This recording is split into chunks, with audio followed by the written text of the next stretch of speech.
Katika maeneo ya Pwani Mombasa, hasa kama njia mojawapo ya kuimarisha upatikanaji wa elimu. Kaunti ya Mombasa imezindua mpango wa lishe katika shule zote za sekondari na za kutwa. Mpango huo unalenga kuwasaidia wanafunzi wanaotoka katika familia zenye uwezo mdogo na kupunguza mzigo wa gharama ya masomo kwa wazazi.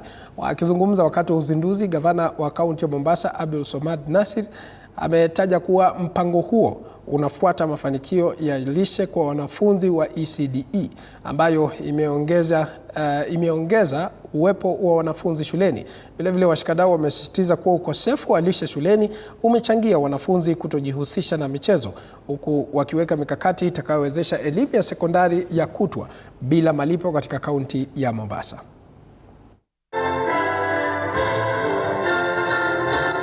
Mtoto ambaye ana njaa hawezi concentrate pale kwa darasa. Mwalimu akifunza anafikiria vile anasikia njaa.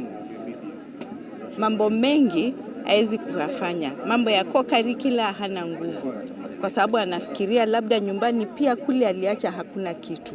Jioni akienda, labda hiyo lunch yenye atakula ndio chakula peke yake. Wale ambao kwamba wenye kujaribu kuipinga program hii haisaidii.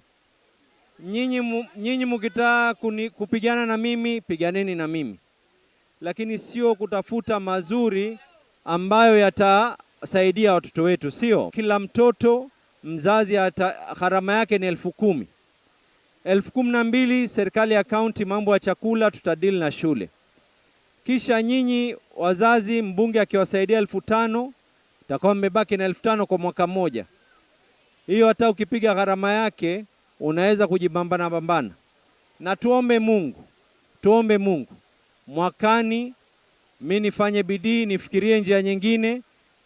Iko siku Mombasa elimu itakuwa bure kwa watoto wetu wote. Sawa, sio? Mambo ya watoto kuambiwa hakuna milk card kwa shule iweze kuisha.